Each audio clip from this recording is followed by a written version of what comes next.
नमस्कार, commodity superfast में आपका स्वागत है। और सबसे पहले आपको बताते हैं कि इस वक्त की 5 बड़ी खबरें कमोडिटी मार्केट की कौन कौन सी हैं। पहली खबर यह है कि चांदी की कीमतों में भारी उठापटक है। इंट्राडे में चांदी का भाव 67,400 रुपए तक लुढ़क गया है और एमसीएक्स पर चांदी का भाव 68,500 के आसपास अब ट्रेड कर रहा है।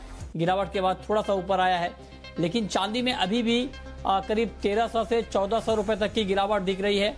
भारी उठापटक के साथ मार्केट ट्रेड कर रहा है, काफी वोलेटाइल है। इसके अलावा गोल्ड का मार्केट आज प्रॉफिट बुकिंग के दबाव में है, मुनाफा वसूली के दबाव में है और एमसीएक्स पर गोल्ड का भाव 53,300 रुपए के नीचे है। गोल्ड का मार्केट भी वोलेटाइल है।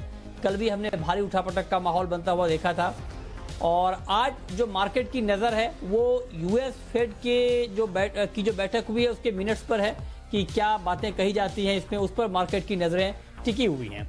इसके अलावा क्रूड का मार्केट दबाव में है। ब्रेंट का भाव $45 के करीब है, 1% की नरमी है। WTI क्रूड का भाव $42.5 के करीब है, करीब 0.25% की कमजोरी है।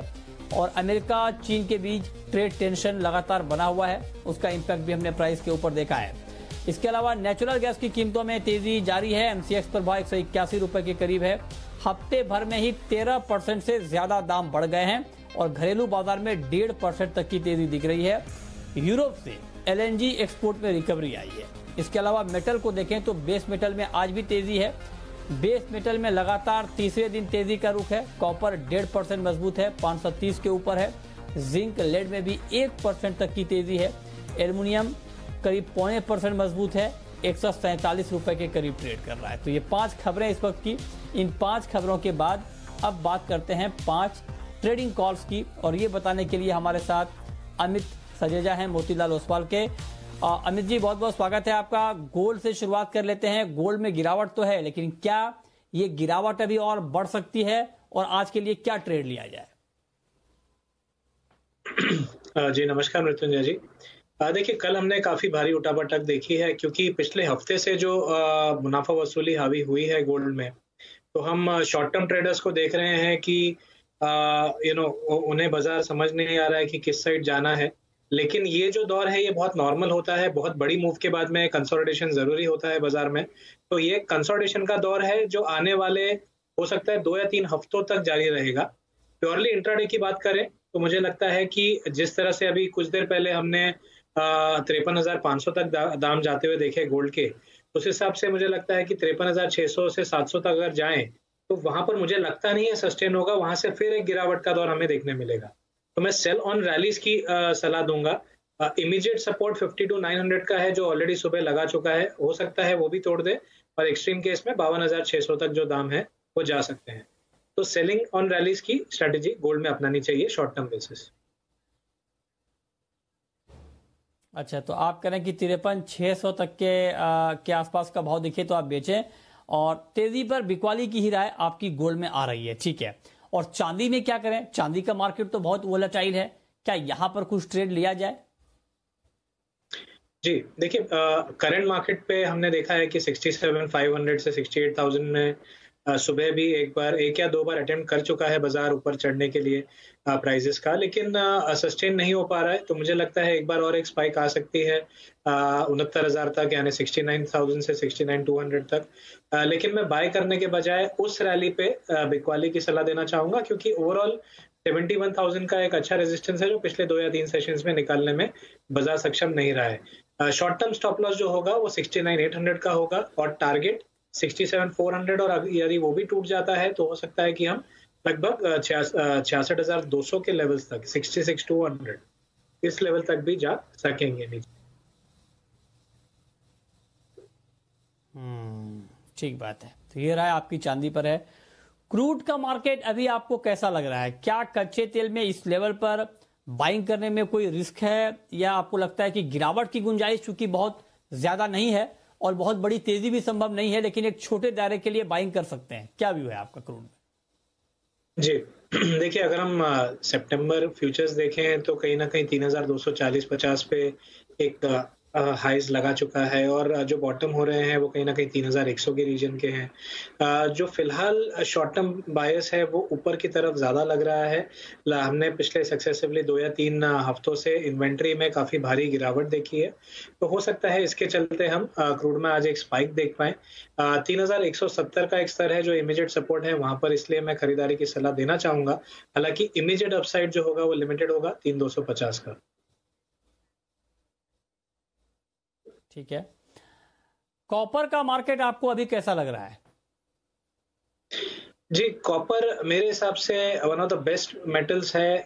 हमने पिछले 2 सेशंस में काफी बड़ी तेजी देखी है और अभी भी ऐसा कोई साइन नहीं है कि जो मंदी की तरफ पॉइंट करता हो।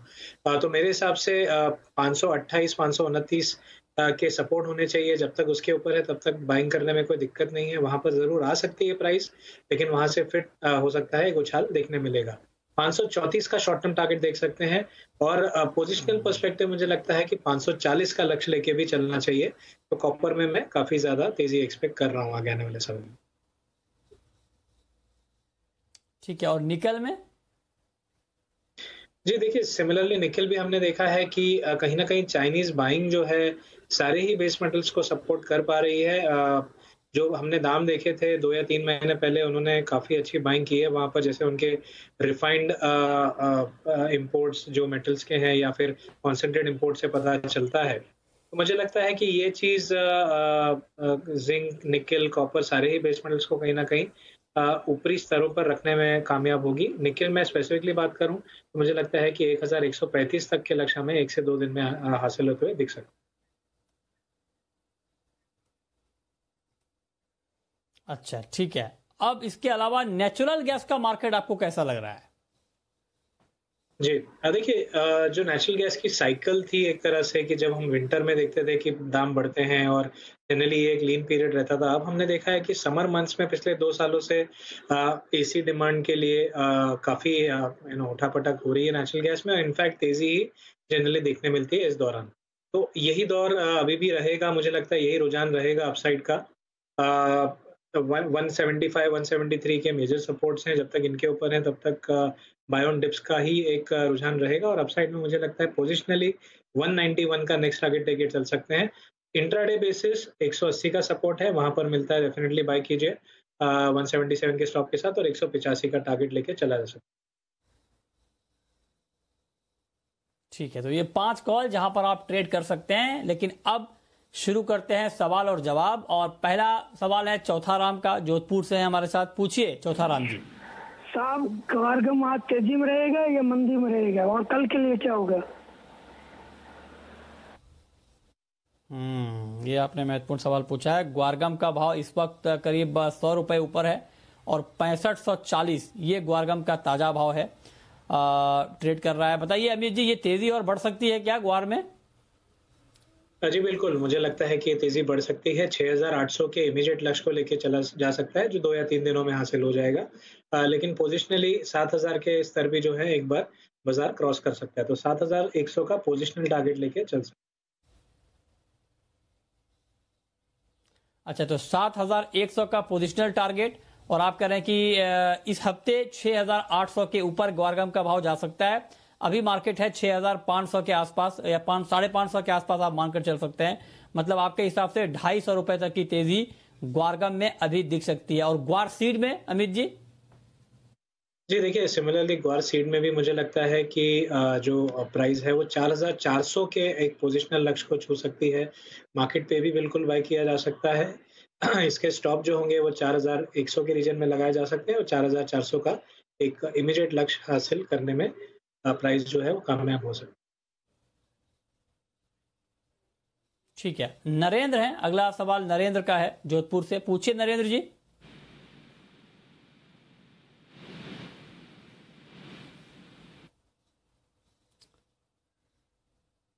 आपको आवाज आ रही है? लगता है उनसे हमारा संपर्क नहीं हो पा रहा, लेकिन सोया तेल के ऊपर सवाल पूछना चाह रहे हैं। सोया तेल का मार्केट अभी कैसा लग रहा है आपको अमित जी? आज तो करीब 0.5% की मजबूती है और 875 के आसपास है भाव। क्या लगता है आपको आगे का ट्रेंड? जी, देखिए मेरे हिसाब से सोया तेल में काफ़ी बड़ी एक तेज़ी देखने मिली है। उसके बाद अभी फ़िलहाल मेरे हिसाब से एक रेंज बाउंड ट्रेडिंग देखने मिल सकती है, यानी दायरे में कारोबार हो सकता है, जहाँ पर ऊपरी स्तरों के में 885 और डाउनसाइड में 860, ये एक दायरा होगा। लेकिन हाँ, उससे अगर आप बड़ा लक्ष्य देखें या बड़े समय की ट्रेंड देखें, तो मुझे लगता है कि 900 के स्तर को एक बार बाज़ार पार कर सकता है। तो लंबे समय के लिए तेज़ी का लक्ष्य है, लेकिन short term basis range bound trading हो सकती है। ठीक है, शॉर्ट टर्म बेसिस आपको लगता है कि रेंज बाउंड ट्रेडिंग हो सकती है। अगला सवाल धर्मचंद जी का है, पूरा राजस्थान से हैं, पूछिए धर्मचंद जी।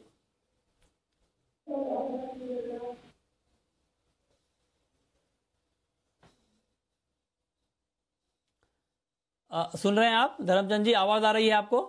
हाँ जी, सुन रहे हैं अभी। लगता है उनसे संपर्क। जी पूछिए आवाज आ रही है आपकी। Hello sir,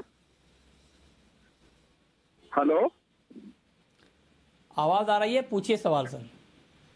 hello sir, sir 155 से कब तक हो जाएगी? तक आवाज नहीं। सर 155 से कब तक हो जाएगी? हेलो, इनका सवाल ठीक तरीके से आवाज नहीं आ पा रही है। आगे बढ़ते हैं और रुक करते हैं कुछ दूसरी कमोडिटी का। इसके अलावा चने का मार्केट अभी आपको कैसा लग रहा है अमित? जी, चने में मेरे हिसाब से जो तेज़ी दिखाई है, काफ़ी बढ़िया एक ट्रेंड देखने मिला है काफ़ी समय के बाद। मुझे लगता है कि ये तेज़ी से टिकाऊ है, सस्टेनेबल है।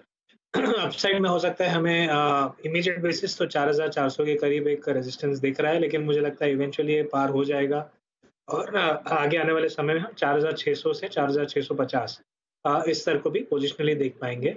तो जो लॉन्ग टर्म प्लेयर्स हैं, वो मार्केट पे भी बाय कर सकते हैं।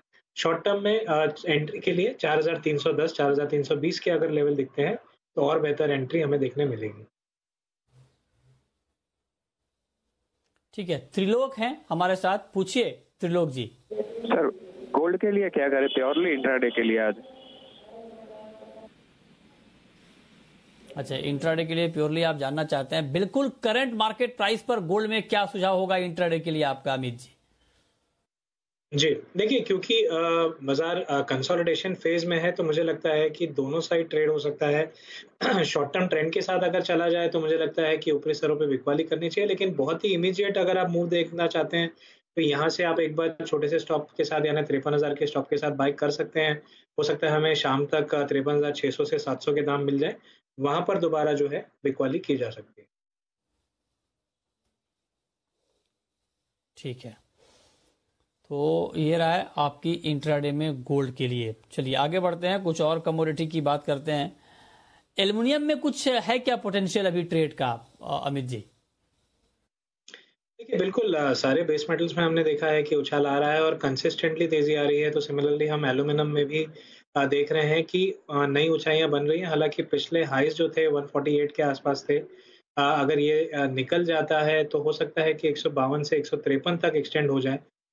फिर भी लेकिन उससे ज़्यादा उछाल की उम्मीद कम लग रही है, बट 2 से 3% की तेज़ी करंट मार्केट से बिल्कुल आ सकती है। अगला सवाल है गोविंद का एमपी से, पूछिए गोविंद जी। जी मेरा चांदी पर सवाल है कि मैंने 63,000 में चांदी बाई की थी 2 किलो, तो अब मुझे क्या करना चाहिए? और वो 5,000 के अंतर पर बाई हुई थी, उस समय 68,000 का भाव था चांदी। ठीक है, बताइए क्या 67 से 68,000 के भाव पर इनकी बाइंग है चांदी में? इनको रुकना चाहिए क्या अभी अमित जी? 2 किलो चांदी इन्होंने खरीदी है। जी देखिए, शॉर्ट टर्म बेसिस रुका जा सकता है, क्योंकि जैसे मैं भी एक्सपेक्ट कर रहा हूँ कि 69,000 69,000 से 69,200 के लेवल्स एक बार बाजार दिखा सकता है और उसके बाद फिर बिकवाली आ सकती है। तो फिलहाल रुक सकते हैं, लेकिन 67,400 जो डे लो है, वो एक जेन्युइन सपोर्ट है। उसके नीचे स्टॉप लॉस जरूर लगाइए और अपसाइड 69,200 के करीब मिलता है तो एक बार प्रॉफिट बुक करके एग्जिट होना चाहिए। ठीक है, बहुत शुक्रिया अमित जी आपका हमारे साथ जुड़ने के लिए, बताने के लिए कमोडिटी में कहां पर कमाई के मौके बनेंगे। तो फिलहाल इस बुलेटिन में इतना ही।